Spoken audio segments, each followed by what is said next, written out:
fuertes. Vamos con la primera leyenda titulada Los roba grasa.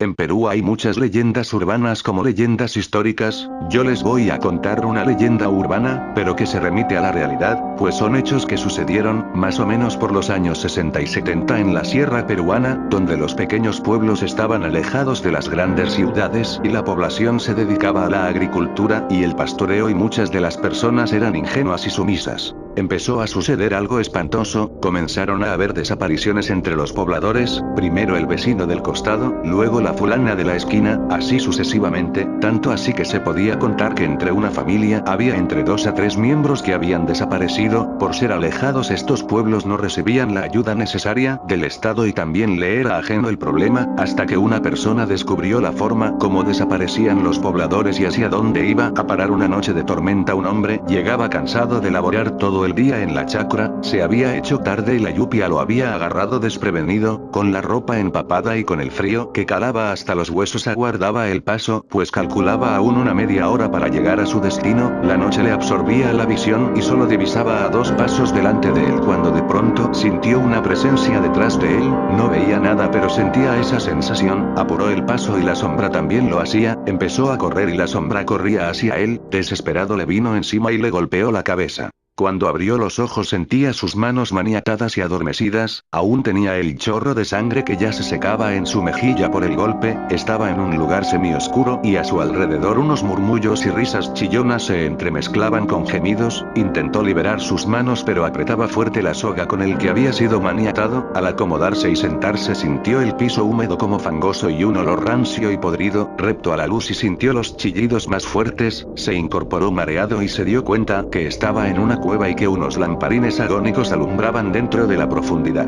Al ver con mayor claridad, pues sus ojos se habían acostumbrado a la luz de la cueva, vio algo espantoso. En la cueva colgados como ropa recién lavada habían muchos cuerpos, algunos decapitados, otros sin las extremidades, desollados, había cuerpo de niños, de jóvenes mujeres, muchos de ellos conocido. Su cuerpo se crispó, más aún al sentir el grito espantoso de una mujer que aún viva le desollaban y le quitaban pacientemente la grasa de su cuerpo, con la fuerza que le quedaba y aprovechando que no lo veían buscó la salida, pues los de adentro lo creían aún desmayado. Por suerte encontró la salida y corrió y llegó a su pueblo, contó todo lo que había visto. La gente indignada se juntó, con antorchas y armadas con lo que tenían en mano llegaron a la cueva, con temor encontraron todo lo que había descrito el que escapó, los cuerpos colgados y desollados, habría más de 100 cuerpos mutilados, y el piso era un río pegajoso de sangre y resbaladizo. Están los última persona que habían desollado, pero no encontraron a nadie más. Mucho después se descubrió la verdad, llegó la prensa, por fin la policía y personal calificado, descubrieron que los cuerpos tenían todos sus órganos menos la grasa humana. A estos hombres se les conoció posteriormente como pixtacos, eran desalmados enfermos que se dedicaba al tráfico de la grasa humana con fines comerciales. Hasta ahora se habla de los pixtacos y quedó grabada en la mente de los peruanos como una de las tantas leyendas urbanas.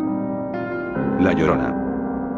Mi nombre es Raimundo Pérez y quiero relatarles un hecho verídico que me sucedió en 1985 cuando yo tenía 13 años y vivía en el Distrito Federal en México. Un día antes, el 18 de septiembre de 1985 para ser exactos, cayó una lluvia espantosa por la tarde.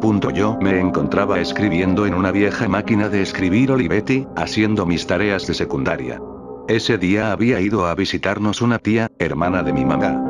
Recuerdo que me quedé solo, pues mi familia la acompañó a la parada del bus, y poco después que salieron empezó a llover torrencialmente. Vivíamos en una privada con 3 edificios construidos recientemente.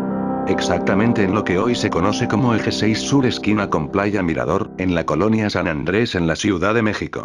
Tenía prendido el aparato de televisión con el volumen elevado, pero yo seguía realizando mis tareas escolares sin prestarle mucha atención. La lluvia pegaba violentamente en los ventanales del departamento, a pesar de que vivíamos en el primer piso del edificio de en medio y estábamos flanqueados por el primero. De repente se fue la luz pero enseguida regresó, solo que con menor intensidad. En ese momento escuché que alguien me llamaba por mi nombre. La voz se oía como la de una mujer, pero en una especie de grito desconsolador y lastimero terrible: Raimundo, Raimundo. Alcancé a responder: Mande, distraídamente, pero al mirar hacia donde estaba el pequeño pasillo que conducía al baño y las 3 recámaras, vi flotando, como a 1 metro del suelo, a una mujer con un vestido largo color blanco, en una posición como echada para adelante y con las manos con unas uñas muy largas y extendidas hacia mí. Su cara se veía de un blanco sepulcral pero descarnada y con unos ojos completamente negros y como escurriendo sangre. Grité y me paré cual resorte echándome a correr fuera del departamento como un loco.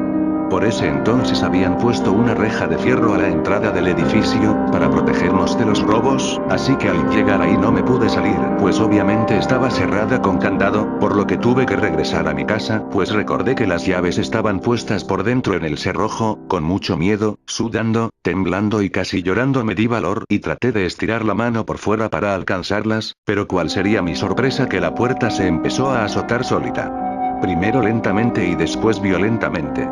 Cuando eso sucedió puse pies en polvorosa de nuevo y corrí hacia los pisos de arriba, para pedirle a algún vecino las llaves de la entrada.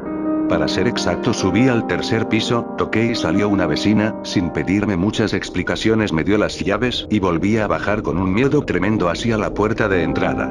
Al pasar por mi puerta vi que automáticamente esta se empezó a azotar de nuevo y con violencia. Como pude metí las llaves y abrí la reja. Corrí como desaforado hacia el edificio principal, al 1er piso también, donde vivía un amigo un poco más grande que yo, de nombre Eli, a quien le conté lo sucedido. Fuimos y bajamos el switch de mi casa para evitar que se siguiera gastando la energía eléctrica, pues todo se había quedado encendido y después me acompañó a mi departamento. Metió sus manos, sacó las llaves y cerramos la puerta. Nos fuimos a su casa y como 1 hora más tarde llegó mi mamá con mi hermano menor. Le platiqué lo sucedido pero no le dio mucha importancia. Ese día no pude dormir absolutamente nada del miedo y la impresión que tenía. Al otro día me levanté a las 6 de la mañana, me bañé y me fui a la secundaria de gobierno en la que estudiaba en ese entonces, la diurna No. 71 que está en las calles de Playa Revolcadero y uno de los andadores de la colonia militar Marte y que todavía existe. Antes pasé por mi amigo Eli, quien también estudiaba ahí solo que en un grado más alto. Íbamos caminando, hasta eso recuerdo que riéndonos de nuestra reciente aventura, y cuando pasábamos cerca de una papelería que aún existe en la calle de Playa Encantada, Papelería del Sur se llama, de repente me caí al suelo con todo y portafolios y él se empezó a reír a carcajadas. Solo que al momento él también se cayó, y se empezaron a escuchar tronidos y un ruido muy agudo que retumbaba en los oídos. De repente vi que los vidrios de una panadería cercana estallaron hacia afuera en 1000 pedazos de una manera impresionante. Eran como las 7:20 de la mañana y ya había suficiente luz, pero al ocurrir todo esto el día se oscureció de repente. Veíamos pasar perros aullando y corriendo, y no comprendíamos lo que estaba sucediendo. Hasta que mi amigo gritó: «Está temblando, vamos a cubrirnos», y empezó a rezar el Padre Nuestro. Nos guarecimos debajo de la cornisa de una paletería cercana, que recuerdo estaba pintada de verde y aún existe, y vimos cómo se empezó a abrir el pavimento hacia arriba como si fueran unas bocas gigantescas que escupían tierra y concreto hacia el exterior. Estábamos pálidos, muertos de miedo y sudando frío. El tiempo detuvo su marcha y nos pareció eterno. Sentíamos que nunca terminaría. Todo lo que ya relaté seguía sucediéndose inexorablemente. Veíamos gente saliendo a la calle, llorando y gritando. Se escuchaba un extraño murmullo de miedo, desolación y terror. Pero finalmente terminó. Todavía no estábamos seguros de que hubiera acabado, y para no dar pasos en falso nos quedamos unos minutos todavía rezando, hasta que estuvimos seguros que todo había terminado. Decidimos regresar a nuestro hogar. Solo habíamos recorrido unas cuantas cuadras, pero al regresar nos asustamos de la cantidad de gente que había en las calles. Vimos algunas bardas derrumbadas, vidrios rotos por todos lados, y mucho desconcierto y desconsuelo. Cuando llegamos al eje 6 sur vimos que exactamente enfrente de nuestra unidad habitacional el pavimento se había roto impresionantemente. Se hizo un agujero enorme, que cubría la avenida, tiene como 5 carriles, completamente a lo ancho y como en 10 o 15 metros a lo largo. Afuera de nuestro hogar había una cantidad enorme de gente. Vi a lo lejos a mi madre, a mis hermanos y a la familia de mi amigo. Nunca se me olvidará que la mamá de mi amigo Eli, una mujer muy supersticiosa y un poco chiflada, cargaba en sus manos un gran cuadro del Sagrado Corazón de Jesús. Todo mundo lloraba, comentaba con angustia y se notaba mucha tristeza y pesadez en el ambiente. Para no hacerles el relato más largo, les diré que se cayó el edificio de hasta atrás de la unidad donde yo vivía. No se murió nadie de milagro, pero exactamente en el mismo departamento en el cual yo vivía, pero del edificio que se cayó, se quedó atrapada la familia que vivía ahí, compuesta por un matrimonio joven y un bebé hermoso de 1 año. El edificio prácticamente se les vino encima, pues todo el primer y segundo piso se vino abajo. La mamá y el bebé salvaron la vida porque se metieron debajo de la mesa del comedor, y aunque les parezca increíble, soporto lo que se vino encima de piedra y casacajo. El padre quedó tumbado en el piso de lo que era el estacionamiento de abajo, pero con el edificio arriba, aunque sin sufrir daños de consideración, solo su pie se quedó atorado entre cascajo, y tuvieron que amputarle un solo dedo para liberarlo. Afortunadamente ahí nadie murió, pero la Ciudad de México, sobre todo en su zona centro, quedó destrozada. Dirán ustedes que qué tiene que ver el relato de terror con el que inicié con lo que pasó ese día, pues no tengo una explicación certera. Podría aventurar una pequeña explicación. La descripción de lo que yo vi ese día coincide con los relatos que ya existen acerca de la Llorona. Se dice que es una mujer con un vestido largo de color blanco, con la cara descarnada, los ojos como cuencas y llorando sangre, y lo más característico es que sus manos tienen unas uñas muy largas y las tiene estiradas como si buscara arañar.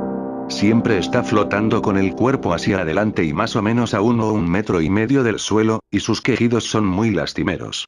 Días antes del terremoto en México, se escuchó llorar a la Llorona en varias partes de la ciudad. Su presencia siempre precede a grandes catástrofes, y se aparece sobre todo cuando llueve muy fuerte. Bueno, espero que les hayan gustado estas leyendas. Si es así, solo pasa a mi siguiente video para seguir disfrutando de esto.